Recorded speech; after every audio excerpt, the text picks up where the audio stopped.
अरब देशों में छिड़ी जंग के बीच एक सवाल दुनिया को डरा रहा है। सवाल ये कि क्या युद्ध एटमी जंग की तरफ बढ़ रहा है। 21वीं सदी में पहली बार परमाणु हथियारों का इस्तेमाल क्या होने जा रहा है। यह सवाल इसलिए क्योंकि मिडिल ईस्ट में जारी युद्ध के बीच उत्तर कोरिया के तानाशाह किम जोंग उन ने एक बड़ा बयान दिया जो दुनिया की राजनीति में चर्चा का विषय बना हुआ है। किम जोंग उन ने कहा कि ईरान पर हमले को देखकर साफ हो गया है कि परमाणु हथियार सुरक्षा की गारंटी है। इतना ही नहीं, किम जोंग उन ने अमेरिका को आतंकवादी देश तक बता दिया। सवाल यह है कि क्या अमेरिका और उत्तर कोरिया के बीच रंजिश अभी और बढ़ेगी। नॉर्थ कोरिया के एटमी साम्राज्य को विस्तार से बताती यह एक्सक्लूसिव रिपोर्ट आपको जरूर देखना चाहिए।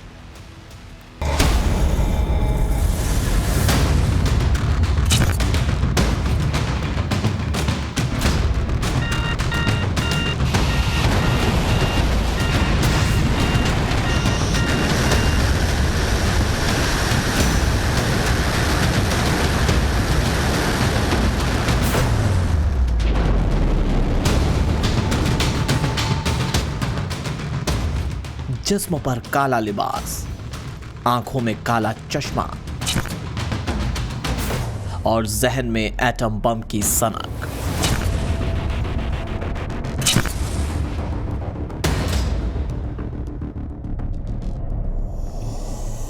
वो कभी टैंक पर नजर आता है, कभी बंदूक चलाता है, कभी मिसाइलें उड़ाता है।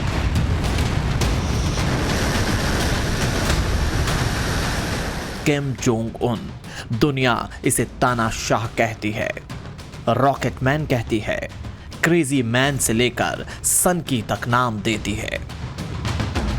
लेकिन उत्तर कोरिया के लिए यही नाम हुक्मरान है, संविधान है और अंतिम फरमान है। किम जोंग उन की जब भी जुबान खुलती है एटमी धमकियां ही निकलती हैं। लेकिन इस बार किम जोंग उन ने बहुत बड़ी बात कह दी। अमेरिका को आतंकवादी देश बता दिया और साफ कर दिया कि नॉर्थ कोरिया अपने एटमी मिसाइलों को किसी भी सूरत में नहीं छोड़ेगा। प्योंगयांग में उत्तर कोरिया की संसद को संबोधित करते हुए किम जोंग उन ने कहा कि अमेरिका दुनिया भर में जो आक्रामक कदम उठा रहा है उससे साफ होता है कि उनका परमाणु हथियार बढ़ाने का फैसला गलत नहीं है। आज के हालात दिखाते हैं कि दुश्मनों की बातों में ना आकर परमाणु हथियार सुरक्षित रखने का फैसला भी सही था। नॉर्थ कोरिया को अब कोई भी खतरा नहीं है। जरूरत पड़ी तो हम दूसरे देशों के लिए खतरा बन सकते हैं। किसी देश की प्रतिष्ठा, हित और जीत सिर्फ सबसे मजबूत ताकत से ही तय होती है। हम अपने देश को एक परमाणु शक्ति के रूप में और मजबूत करेंगे। किम ने अमेरिका को दुनिया की शांति के लिए खतरा बताया। कहा कि ईरान पर अमेरिका और इजरायली हमले ने साबित कर दिया कि उत्तर कोरिया ने एटम बम बनाकर बिल्कुल सही किया। सवाल यह है कि किम के अचानक अमेरिका पर हमलावर होने की वजह क्या है। क्या ईरान पर अमेरिका के हमले से किम चिढ़ गया है? क्या ईरान की मदद के लिए उत्तर कोरिया हथियार दे सकता है? या फिर किम जोंग उन ने अमेरिका से सीधे टक्कर लेने का फैसला ले लिया है? उत्तर कोरिया और अमेरिका की अदावत किसी से छिपी नहीं है। किम जोंग उन पहले ही ऐसी मिसाइलें तैयार कर चुका है जो अमेरिका के कई शहरों को निशाना बना सकती है। खास बात यह है कि किम जोंग इसे लेकर अमेरिका को सीधी धमकी तक दे चुका है।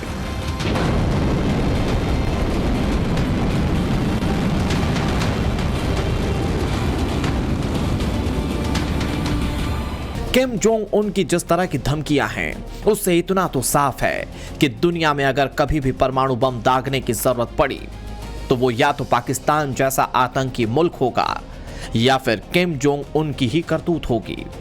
लेकिन सवाल बरकरार है कि आखिर सनकी तानाशाह अपने एटमी हथियार रखता कहां है। जवाब इस नक्शे से समझिए। यह उत्तर कोरिया का वही एटमी ठिकाना है जहां तैयार होने वाले परमाणु हथियारों की धमकी किम जोंग उन देता रहता है। उत्तर कोरिया ने इसे 1965 में तत्कालीन सोवियत संघ की मदद से तैयार किया था। ये जगह उत्तर कोरिया की राजधानी प्योंगयांग के करीब है। तब यहां परमाणु हथियार तैयार नहीं किए जा सकते थे लेकिन नॉर्थ कोरिया की एटॉमिक सनक की यह शुरुआत थी। 80 के दशक तक आते आते उत्तर कोरिया ने एटमी हथियार बनाने की महारत हासिल कर ली। नवंबर 2010 में उत्तर कोरिया ने पहली बार अपनी एटमी ताकत से दुनिया को रूबरू कराया। एक साथ 2000 से ज्यादा सेंट्रीफ्यूज दुनिया को दिखाए, यानी 2010 तक उत्तर कोरिया के पास 2000 से ज्यादा एटमी हथियारों की ताकत हो चुकी थी।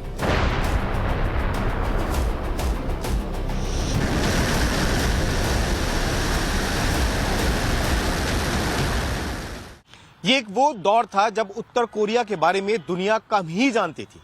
ये कैसा मुल्क है, धरती पर कहां बसा हुआ है, कैसे लोग हैं, कैसा शासन है, बहुत कम लोग इस बारे में जानते थे। लेकिन किम जोंग इल की मौत के बाद किम जोंग उन शासक बने और उसके बाद में एक तानाशाह के बारे में दुनिया ने जाना। एक ऐसा तानाशाह जिसके दिमाग में हमेशा बारूद ही चलता रहता है। सिर्फ 28 साल की उम्र में किम जोंग उन उत्तर कोरिया का तानाशाह बन चुका था और यहीं से उत्तर कोरिया में बड़े बदलाव की आहट सुनाई देने लगी थी। किम से पहले उनके दादा और पिता उत्तर कोरिया के तानाशाह रह चुके थे, लेकिन किम जोंग उन ने खुद को अपने पिता और दादा से अलग दिखाने की कोशिशें शुरू कर दी थी। किम जोंग उन के सत्ता संभालने के बाद लगा कि उत्तर कोरिया का चाल और चरित्र बदलने वाला है, लोकतंत्र की स्थापना होने वाली है, लोगों को बुनियादी अधिकार मिलने वाला है, वगैरह वगैरह। लेकिन असल में इसका उल्टा हुआ। किम जोंग उन अपने पिता और दादा से ज्यादा अय्याश और क्रूर निकला। उत्तर कोरिया का तानाशाह बनने के बाद किम जोंग उन ने लगातार एटमी प्रोग्राम को आगे बढ़ाया। कुछ साल के दौरान ही कई बैलिस्टिक मिसाइलों को टेस्ट करके दुनिया को महातबाही का साफ संदेश दे दिया और यहीं से अमेरिका और उत्तर कोरिया के बीच रंजिश का आयाम कई गुना बढ़ गया था। अमेरिकी राष्ट्रपति डोनाल्ड ट्रंप ने अपने पहले कार्यकाल में किम जोंग उन को कई बार एटमी सनक छोड़ने को कहा, लेकिन जब किम जोंग नहीं माना तो बातचीत का रास्ता अपनाया गया। अमेरिका और नॉर्थ कोरिया के बीच परमाणु कार्यक्रम छोड़ने को लेकर साल 2018 में बातचीत शुरू हुई थी। इसे लेकर जून 2018 में सिंगापुर में पहली बार ट्रंप और किम जोंग उन की ऐतिहासिक मुलाकात हुई थी। इसके बाद फरवरी 2019 में वियतनाम के हनोई में दूसरी बैठक हुई, लेकिन यहीं बातचीत टूट गई क्योंकि दोनों पक्ष शर्तों पर सहमत नहीं हो पाए। इसके बाद किम जोंग उन ने किसी की नहीं सुनी, लगातार अपना एटमी जखीरा बढ़ाया।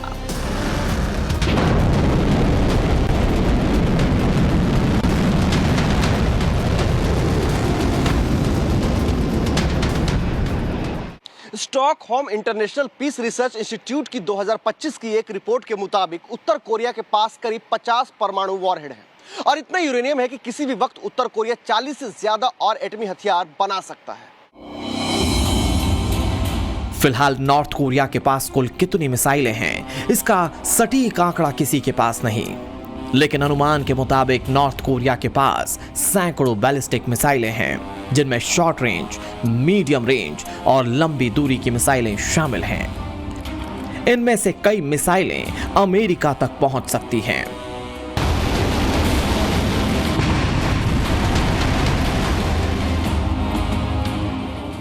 ये तस्वीरें 2 हफ्ते पहले की हैं, जब किम जोंग उन अपनी बेटी को मिसाइल की लाइव टेस्टिंग दिखाने ले गया था। 14 मार्च को किम जोंग उन ने अपनी बेटी किम जू ए के साथ 600 mm कैलिबर के 12 मल्टीपल रॉकेट लॉन्चर्स के परीक्षण को देखा। इस दौरान एक साथ 10 से ज्यादा बैलिस्टिक मिसाइलें दागी गई थीं।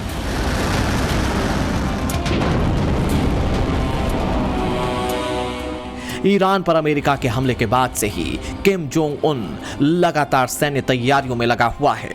कभी मिलिट्री परेड तो कभी टैंक पर सवारी करते नजर आता है। जाहिर है किम जोंग ईरान पर अमेरिका और इजराइल के हमले के बाद से बौखलाया हुआ है। इसकी वजह ऐसे समझिए। ईरान और उत्तर कोरिया के संबंध दशकों पुराने हैं। 1980 के दशक से ही दोनों देश रक्षा, परमाणु तकनीक और हथियार सौदों के गहरे भागीदार हैं। इस दोस्ती की नींव 1979 की ईरान क्रांति के बाद पड़ी, जब पश्चिमी देशों के खिलाफ उत्तर कोरिया और ईरान साथ आए थे। CIA की 2004 की रिपोर्ट के मुताबिक ईरान को बैलिस्टिक मिसाइल बनाने में उत्तर कोरिया से भी मदद मिलती रही है। यही वजह है कि ईरान युद्ध के बाद से ही किम जोंग को अमेरिका पर निशाना साधने का मौका मिल गया।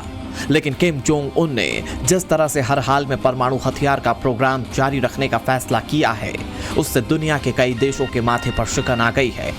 जाहिर है, अगर मिडिल ईस्ट की जंग का दायरा बढ़ता है तो किम जोंग उन ईरान को हथियार देने में जरा भी देर नहीं करेगा। ब्यूरो रिपोर्ट, टाइम्स नाउ, नव भारत।